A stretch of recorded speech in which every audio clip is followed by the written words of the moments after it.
Hello everyone. मैंने एक दो दिन पहले एक वीडियो पोस्ट करी थी about the document verification list और उसमें बहुत सारी क्वेरीज आई थी। मैं सारी क्वेरीज पे वीडियोस बनाऊंगी क्योंकि इतने कमेंट्स हैं उस पर कि मेरा सब कमेंट्स का रिप्लाई करना पॉसिबल नहीं हो पा रहा मेरे लिए। और कुछ कमेंट्स ऐसे हैं जिसमें थोड़ा थोड़ा वेरिएशन, मतलब टॉपिक सेम है बट थोड़ा थोड़ा वेरिएशन होके कमेंट्स है, तो मेरे को उस पर वीडियो ही बनानी पड़ेगी। तो आज की वीडियो रहने वाली है आपकी ओबीसी और ओबीसी एनसीएल, जिसमें बहुत ज़्यादा कंफ्यूजन है। ठीक है, अब मैं आपको आज फाइनल बता देती हूँ, कोई फालतू का मोटिवेशन नहीं, बिल्कुल स्ट्रेट बात। और कुछ बातें कड़वी लगेंगी लेकिन मैं हमेशा मोटिवेट आपको इसलिए करती हूँ कि मेरा ये पर्सनली मानना है कि टाइम का नहीं पता होता। जब आपका टाइम अच्छा होता है ना, तो आपके थोड़े वो जो 19-20 चीज़ें होती है ना, लाइक अगर आपके डॉक्यूमेंट्स में 19-20 की कमी भी है तो वो भी निकल जाते हो आप। ठीक है, वो चीज़ें भी क्लियर हो जाती हैं।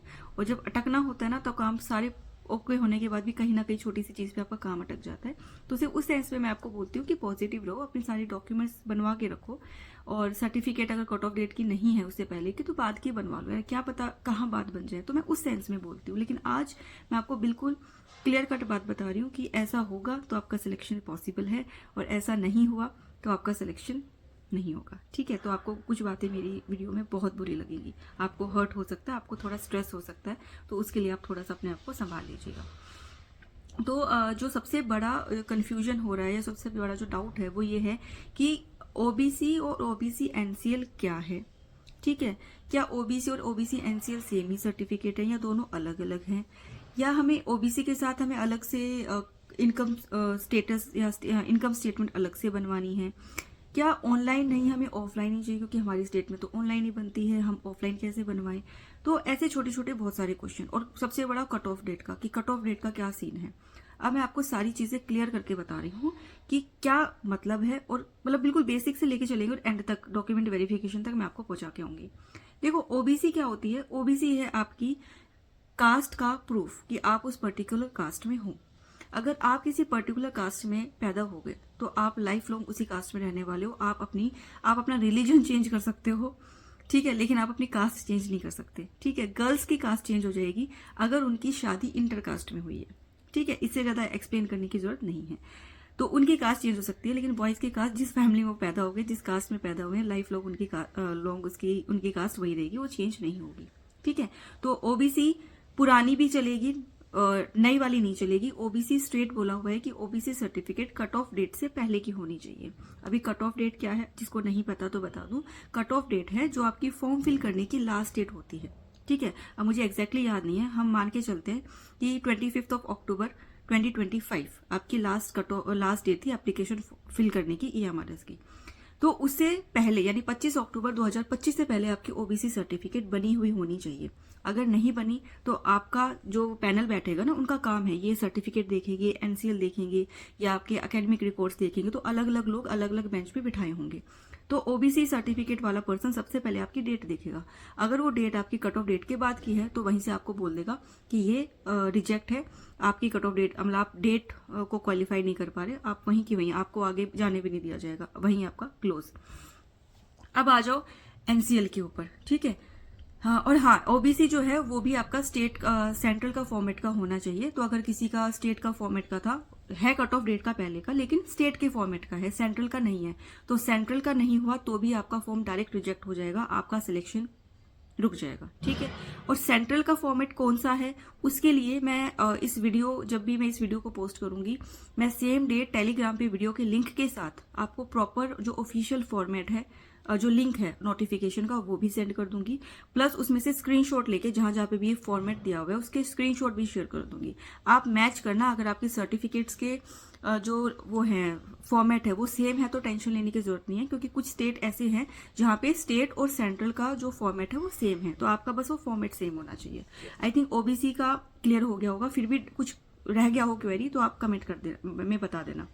अब आ जाओ एनसीएल के ऊपर। एनसीएल का मतलब होता है नॉन क्रीमी लेयर, यानी जो लोग ओबीसी कैटेगरी में हैं प्लस वो नॉन क्रीमी लेयर में है, यानी उनकी इनकम, सालाना इनकम, ईयरली इनकम, वो भी फैमिली इनकम, सारी फैमिली को मिला के 8 लाख से कम है, तो वो लोग आएंगे under the category of NCL. ठीक है। ईएमआरएस का और केवीएस का अगर आपने फॉर्म भरते टाइम ध्यान दिया होगा, जो मैंने भी बाद में ध्यान दिया, कि उसमें एक अनरिजर्व कैटेगरी है, उसके बाद आपकी ओबीसी एनसीएल कैटेगरी है, यानी ओबीसी नाम की कैटेगरी नहीं है। अगर आप सिर्फ ओबीसी के हैं, आप एनसीएल में नहीं आते, मीन्स आपकी ईयरली इनकम 8 लाख से ज्यादा की है, तो आप ऑटोमेटिकली किसमें शिफ्ट कर दिए जाओगे? अनरिजर्व में। आपकी एनसीएल सर्टिफिकेट नहीं बनेगी। वो अलग बात है, हिंदुस्तान है, सारी चीजें होती है पैसे ले दे के। अगर कोई इस टाइप से बनवा रहा हो तो मैं उस बारे में नहीं कह सकती, बट होता यही है। अब एनसीएल जो है वो हर साल चेंज होती है। फाइनेंशियल ईयर, फाइनेंशियल ईयर क्या होता है? किसी भी साल के 1 अप्रैल से लेकर अगले साल के 31 मार्च तक, जो हमारा स्कूल का जो टाइम पीरियड चलता है ना क्लासेस का, सेम वही हमारा फाइनेंशियल ईयर भी होता है। तो आपकी अगर वैलिड मैं मान के चलूं, तो आपने 1 अप्रैल से लेकर 25 अक्टूबर तक जो भी आपकी, अगर आपने एनसीएल कभी भी किसी और फॉर्म के लिए भी बनवाई होगी तो वो आपकी वैलिड मानी जाएगी। बिकॉज यूजुअली एनसीएल सर्टिफिकेट की वैलिडिटी पूरे एक फाइनेंशियल ईयर तक होती है। ठीक है, आपने कभी भी बनवाई हो ड्यूरिंग द ईयर, 1 अप्रैल से लेकर 25 अक्टूबर, यानी जो कट ऑफ डेट जो हमने अज्यूम करके चल रहे हैं, उसके बीच में जब भी कभी भी बनवाई है वो आपकी वैलिड मानी जाएगी। अब सवाल ये आता है कि अगर कट ऑफ डेट के बाद ये है तो भी चल जाएगा। ठीक है, एनसीएल में दिक्कत नहीं है, दिक्कत है ओबीसी के सर्टिफिकेट में। अगर ओबीसी कट ऑफ डेट के बाद की है तो एज पर नोटिफिकेशन आपका फॉर्म रिजेक्ट हो जाएगा। किस्मत की बात है अगर हो जाए तो, लेकिन अगर बिल्कुल नॉर्म्स के हिसाब से चले तो क्लियर आपका कट हो जाएगा। एनसीएल जो मैं कह रही हूँ कि एनसीएल बनवा लो, मैं इसलिए कह रही हूँ कि पुरानी वाली तो है ही आपके पास। ठीक है, या अगर हो या ना हो, जो भी है तो अच्छी बात है, नहीं है तो एक नई भी बनवा लो। अब कुछ लोग कह रहे हैं कि मैम अप्रैल ऑलरेडी आ चुका है, नया फाइनेंशियल ईयर स्टार्ट हो गया, तो अब पुराने वाले की कैसे बनेगी? आप जाके बनवाओ तो सही। आप एक, क्योंकि एनसीएल है इनकम का प्रूफ, वो इनकम के बेसिस पे आपको ये बता देगा ये पर्सन एनसीएल है। आप नई पुरानी 2-3 बनवा के रख लो, जो भी वो मांगेंगे दिखा देना। एटलीस्ट मैं कह रही हूँ कि something is better than nothing. आपके पास एक भी डॉक्यूमेंट नहीं है एनसीएल ओबीसी का और आप जाके खड़े हो गए, फिर क्या फायदा? एटलीस्ट क्या पता तुक्का लग जाए। ठीक है, तो इसलिए कह रही हूँ बनवा लो। अब इस पे सवाल आ रहा है कि मैम ऑनलाइन या ऑफलाइन। देखो, ऑनलाइन तो आप जाओगे, आप जिस भी स्टेट के हैं, आप अच्छे से कैफे पे जाओ, जो भैया दीदी जो भी वहां पे हैं, जो रेगुलर फॉर्म फिल करते रहते हैं, उनको आइडिया भी रहता है, उनको पता भी होता है सेंटर का फॉर्मेट क्या है। नहीं भी पता तो जो मैं टेलीग्राम पे आपको शेयर कर रही हूँ उसको दिखा देना कि भैया ये वाला फॉर्मेट है, या फिर वो उसकी साइट पे जाके ऑफिशियल में से निकाल लेंगे, ऑफिशियल नोटिफिकेशन में से वो आपको प्रिंट करके देंगे। जो भी आपकी डिटेल्स अपने हाथ से आप फिल कर दो, कि आपकी एज, आधार कार्ड नंबर, जो भी बेसिक डिटेल वो मांगता है, नेम वगैरह, वो आप उसमें फिल कर दोगे। वो भैया जाके साइट पे अपलोड करके उसको अपलोड कर देंगे, या जैसे भी उनको पता होता है फॉर्मेट कि किस तरीके से बनवानी है, वो आपको बना के दे देंगे। और अगर आपके स्टेट का पोर्टल एक्टिव हुआ तो आधे घंटे में, 1-2 घंटे में भी मिल जाएगी, नहीं तो 1-2 दिन में वो मैक्सिमम आ जाती है। अब ऑफलाइन का मैंने क्यों बोला था कि मैं इमेज पे लगा दूंगी, वीडियो में याद रहा तो, नहीं तो टेलीग्राम पे शेयर करूंगी। उस सेंट्रल के जो फॉर्मेट था उसमें देखना, उसमें लास्ट में लिखा हुआ है राइट हैंड साइड बॉटम में कि तहसीलदार का सिग्नेचर चाहिए।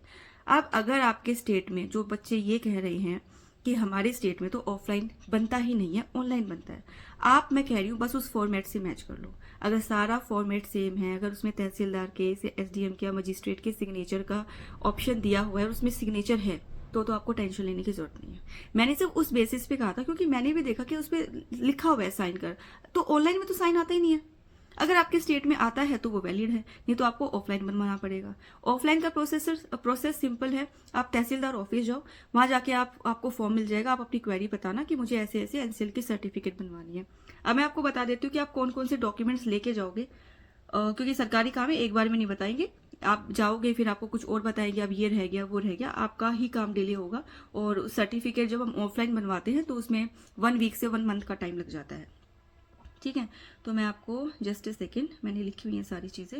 हाँ, आपको अपनी पुरानी वाली ओबीसी सर्टिफिकेट, जो आपका ये प्रूफ है कि हाँ आप ओबीसी कैटेगरी में हो, वो लेके जानी है। आपका इनकम सर्टिफिकेट लेके जाना है। ठीक है, हरियाणा में तो अभी फैमिली आईडी बनने लगी, मुझे बाकी स्टेट्स का नहीं पता, तो उसमें आपकी जो फैमिली आईडी है वो डालेंगे, उसे डालते पता चल जाएगा कि आपकी फैमिली में कितने मेंबर हैं, कौन कौन कितना कमा रहा है। स्पेशली जिनकी गवर्नमेंट सर्विस वाले लोग हैं वो तो नहीं बच सकते, क्योंकि उनकी इनकम फिर 8 लाख से, अगर 2 मेंबर भी फैमिली उसमें है गवर्नमेंट सर्विस में, तो आपकी इनकम जाती है 8 लाख से ऊपर और आपका एनसीएल नहीं बन पाएगा। फिर वही बोलूंगी, कई लोग जुगाड़ करा के पैसे वैसे ले दे के बनवा लेते हैं, उनकी बात मैं नहीं कर रही, पर अगर बिल्कुल लीगली जाओगे तो नहीं बन पाएगी।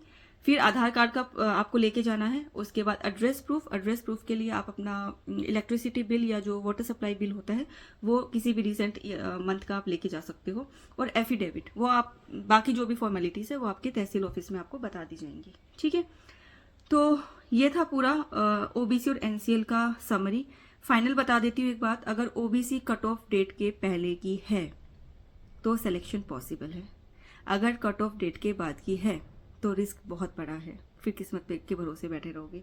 एनसीएल सर्टिफिकेट अगर कट ऑफ डेट से पहले की है, बहुत अच्छी बात है। पहले की मतलब 2025 से पहले की नहीं होनी चाहिए, होनी चाहिए 2025 के साल की। और बाद की है तो भी चल जाएगी, 2026 में बनवाई है तो भी चल जाएगी।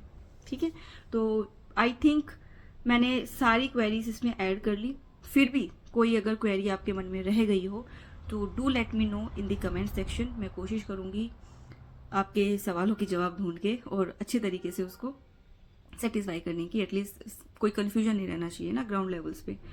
ठीक है, आई होप ये वीडियो कुछ वैल्यूएबल रही होगी आपके लिए। ठीक है, मिलते हैं अगली वीडियो में। और अभी बहुत सारी क्वेरीज पे काम करना है। अभी नेक्स्ट वीडियो में डालूंगी एनओसी के ऊपर, उसके ऊपर भी बहुत कमेंट्स आए हुए थे। मुझे नहीं पता था कि सच में नहीं पता जो ऑलरेडी सर्विस में कि एनओसी बनवानी चाहिए, बट उनके लिए भी डिटेल वीडियो 1-2 दिन में आ जाएगी। ठीक है, चलिए अपना ध्यान रखिए, मिलते हैं अगली वीडियो में। Take care, bye bye.